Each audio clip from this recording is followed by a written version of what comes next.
जय किसान साथियों, आपका स्वागत है डॉक्टर पुनीत सिसोदिया चैनल पर।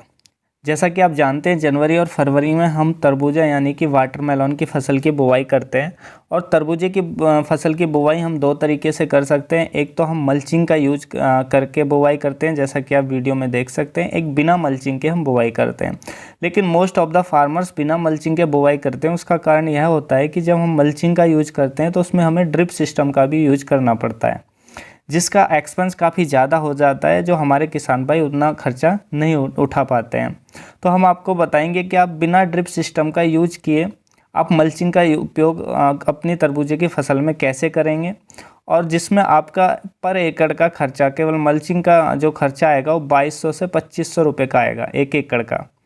तो उसमें आपको बहुत सारे बेनिफिट्स देखने को मिलेंगे, जैसे आपकी क्रॉप काफ़ी अच्छी होगी। आपके पौधे की मल्चिंग डालने से जो पौधे की ग्रोथ है काफ़ी तेज़ी से होती है, फ्लावरिंग अच्छी आती है और फ्रूटिंग अच्छी आती है। आपकी उत्पादन में काफ़ी आप ज़्यादा वृद्धि देखने को मिलेगी। और हम आपको आगे वीडियो में दिखाएंगे भी। हमने लास्ट ईयर की जो इसी मेथड से यूज करके हमने क्रॉप तैयार की है, तो हम आपको आगे बताएंगे, वीडियो में दिखाएंगे। तो सब देखिए कैसे बेड प्रिपरेशन करना है हम जान लेते हैं। देखिए, सबसे पहले हमें 1200 सेंटीमीटर लंबे, इस तरीके से आप देख सकते हैं वीडियो में, हमें बेड बना लेने हैं। हमने इसकी लेंथ 1200 सेंटीमीटर रखी है, आप अपने अकॉर्डिंग रख सकते हैं। और इसकी जो चौड़ाई है बेड की, हमने वो 35 सेंटीमीटर की रखी है। उसके बाद हमने इसके ऊपर ये मल्चिंग डाल दी है, बिछा दिया, और दोनों तरफ से मिट्टी से कवर करके, और साइड में हमने एक नाली निकाल दी है। नाली इसलिए निकाली है क्योंकि हमने इसमें ड्रिप सिस्टम का यूज नहीं किया है, तो हम साइड से इसमें पानी देते हैं। और नाली के बाद, नाली निकालने के से फिर उसके बाद हमने एक 7 फीट का ये गैप छोड़ा है। इस बेड पर जो हम पौधे लगाएंगे वो आगे की तरफ फैलेंगे, जो हमने 7 फीट का आगे स्पेस छोड़ा हुआ है इस तरफ फैलेंगे। तो हम इसी तरीके से बेड प्रिपरेशन कर लेते हैं। हम बेड से बेड की जो दूरी रखते हैं वो 7 फीट रखते हैं, और इस तरीके से, और फिर उस पर मल्च डाल के और साइड में एक तरफ नाली डालते चले जाते हैं, जैसा कि आप वीडियो में देख सकते हैं। तो इसी तरीके से हमको बेड प्रिपरेशन करना है। आप लेंथ अपने हिसाब से रख सकते हैं, कम या ज़्यादा। अब मैं आपको मल्चिंग रोल दिखा देता हूँ, जो हम मल्चिंग रोल का इस पे प्रयोग करते हैं।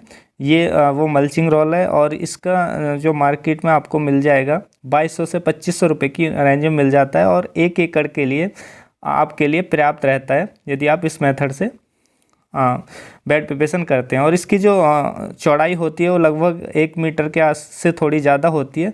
तो हम इस रोल को बीच से आरी से कट कर लेते हैं, बीचों बीच से कट कर लेते हैं, जो हमारे फिर इसकी जो लेंथ होती है वो कम हो जाती है, जो हमारे बेड पर फिर फिट बैठती है। और ये मल्चिंग शीट जो होती है 2 कलर की होती है, एक तरफ से ब्लैक और सिल्वर। तो हमको ध्यान रखना है, सिल्वर को हमें ऊपर रखना है, ब्लैक को हमें अंदर रखना है। तो मल्चिंग करते वक्त आप ये ज़रूर ध्यान रखें, आप सिल्वर को ऊपर रखें और ब्लैक को अंदर रखें, जैसा कि आप वीडियो में देख रहे होंगे। तो इस तरीके से आपको मल्चिंग करनी होती है। तो चलिए हम आगे बताते हैं, अब इसमें हमें हॉल्स कैसे बनाने हैं और किस तरीके से हमें इसमें सीड की बुवाई करनी है। तो चलिए देखते हैं। बीज की बुवाई करने के लिए हमें इसमें सबसे पहले हॉल बनाने होते हैं। तो उसके लिए हम एक स्टिक लेते हैं। तो हमने ये स्टिक लिया है, और इसमें को हमने ये 45 सेंटीमीटर लंबी स्टिक है, क्योंकि हम पौधे से पौधे की दूरी 45 सेंटीमीटर रखेंगे। तो जैसे आप वीडियो में देख सकते हैं, उस तरीके से हम पॉलीथीन में छेद करते हुए चले जाते हैं 45 सेंटीमीटर दूरी पर। तो इस तरीके से हम सभी बेडों में हॉल्स बना लेते हैं, जैसा कि आप पिक्चर में देख रहे हैं। तो आप दूरी कम ज़्यादा रखना चाहें अपने हिसाब से, उस हिसाब से स्टिक की लंबाई बढ़ा या घटा सकते हैं, लेकिन 45 सेंटीमीटर पर्याप्त रहती है। बाद में हमने जो स्टिक की सहायता से और डंडी की सहायता से जो छेद किए थे, उनको हम सेंटर में रखते हुए, देखिए बिल्कुल सेंटर में रखते हुए हम एक बड़ा हॉल बनाते चले जाते हैं। अब ये जो एक हॉल से दूसरे हॉल की जो दूरी होगी वो 45 सेंटीमीटर ही होगी। तो इस तरीके से हम आसानी से सभी बेडों में हॉल्स बना लेते हैं, जैसा कि आप पिक्चर में देख रहे हैं।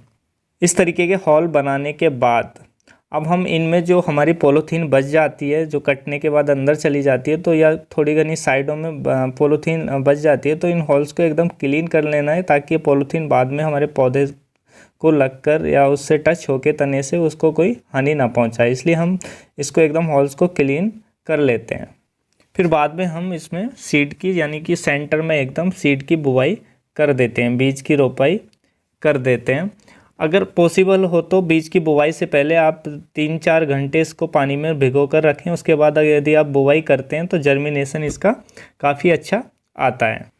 अब बीज की बुवाई करने के बाद बारी आती है हमें सिंचाई करने की, पानी देने की। अब हम इस तरीके से हम बाद में फिर रोपाई के तुरंत बाद हम इसमें सिंचाई कर देते हैं। सिंचाई के लिए देखिए हमने 3 या 4 नालियों को 4 बेड़ों की जो नालियां उनको एक साथ कनेक्ट कर लिया है। तो इस तरीके से हम आसानी से सिंचाई कर पाते हैं। आप 3 या 4 या 5 अपने हिसाब से, खेत के ढलान के हिसाब से आप या खेत की ऊंचाई नीचाई के हिसाब से अपने हिसाब से कनेक्ट कर सकते हैं। और इसी तरीके से हमने दोनों तरफ से जोड़ दिया है ताकि पानी देने में आसानी रहे। अब बात करते हैं कि हमें इसमें फर्टिलाइज़र यानी कि खाद कैसे देना है। तो देखिए पहले तो जब आप बेड प्रिपरेशन करेंगे उसी समय आप फर्टिलाइज़र तीनों तरह के डालकर और अच्छे से मिक्स कर देंगे और उसके बाद हम मल्चिंग डालेंगे। और बाद में जब आपकी क्रॉप 1 महीने की या 1.5 महीने की हो जाती है, जब हमें फर्टिलाइज़र देने की ज़रूरत होती है, तो देखिए जहाँ पर हमने दोनों पौधे अभी उगे नहीं हैं, बाद में पौधे उगे आएंगे, उनके दोनों बीच में जैसा कि आप देख रहे हैं हम सेंटर में एक पाइप की सहायता से छेद कर लेते हैं। थोड़ा गहरा थोड़ा छेद करते हैं, इस तरीके से कर लेते हैं। उसके बाद हम जो भी फर्टिलाइज़र हमें देना होता है इस छेद में हम डालकर हॉल में अच्छे से भर के ऊपर से इसमें मिट्टी से कवर कर देते हैं। देखिए अब क्या होगा, दोनों तरफ के पौधे की जड़ें इसको आसानी से ले लेंगे। जब अब क्या होगा, जैसे इसको थोड़ी भी नमी मिलेगी तो ये खाद फर्टिलाइज़र डिजॉल्व हो जाएगा। यहाँ पे थोड़ी नमी ही पहुँचेगी, ज़्यादा पानी नहीं आएगा, तो फर्टिलाइज़र डिजॉल्व होकर धीरे धीरे पौधे लेते रहेंगे। लेकिन जैसे ही अगर हम नालियों में या साइड में देते हैं तो वहाँ पे क्या होता है, डायरेक्ट पानी आता है। तो पानी क्या करता है, वो फर्टिलाइज़र को लीच करके नीचे ले जाता है सॉइल में, तो पौधे को एक बार ही मिल पाता है।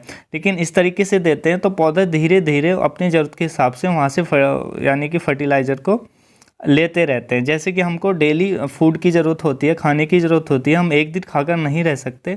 इसी तरीके से पौधों को भी धीरे धीरे यानी कि डेली बेसिस पे थोड़ा थोड़ा न्यूट्रिएंट्स की ज़रूरत आवश्यकता होती है। तो इस तरीके से फर्टिलाइज़र देने से वो धीरे धीरे अपनी ज़रूरत के हिसाब से लेते रहते हैं। तो इसी तरीके से आप जैसे 15-20 दिन पर हम फर्टिलाइज़र या 1 मंथ के बाद हम फर्टिलाइज़र इसी तरीके से दे सकते हैं। देखिए हमने लास्ट ईयर इसी तरीके से मल्चिंग में क्रॉप तैयार की है। वाटरमेलन की काफ़ी अच्छी क्रॉप थी, काफ़ी अच्छी इसकी ग्रोथ थी। आप देख सकते हैं जितना हमने 7 फीट का हम स्पेस छोड़ते हैं वो पूरा का पूरा कवर हो जाता है। और इसकी यील्ड भी काफ़ी अच्छी हमको देखने को मिली थी। तो आप इस तरीके से यदि वाटरमेलन की खेती करते हैं तो आपका जो उत्पादन है अभी जो ले रहे थे उससे कम से कम आप 1.5 से 2 गुना उत्पादन ले सकते हैं। और इसमें वीड्स का खर्चा भी काफ़ी, वीडिंग का वहाँ पे कम आता है। और जो हम स्पेस होता है जहाँ पे ये बेल्स फैलती हैं, उसमें जब बेल्स फैलने से पहले जब हम पौधा लगा देते हैं तो उसमें हम जैसे कि हमारे किसान भाई धान की पुआल वगैरह को आग लगाते हैं, उसको बचा कर रखें और उसकी यदि मल्चिंग कर दें बेल फैलने से पहले, जहाँ पे बेल फैलती हैं जो 7 फीट का स्पेस हम छोड़ते हैं तो वहाँ पर वीड्स वगैरह नहीं आएगा। किसान भाइयों यदि वीडियो अच्छा लगा तो प्लीज़ लाइक, कमेंट और शेयर करना वीडियो को बिल्कुल ना भूलें। और साथ में यदि आप चैनल पर नए हैं तो चैनल को सब्सक्राइब कर लें, साथ में बेल आइकन को प्रेस कर लें ताकि आने वाली सभी लेटेस्ट वीडियोज़ की नोटिफिकेशन आपको सबसे पहले मिल जाए। तो फिर मिलूँगा आपको एक और नई वीडियो के साथ, तब तक के लिए जय हिंद।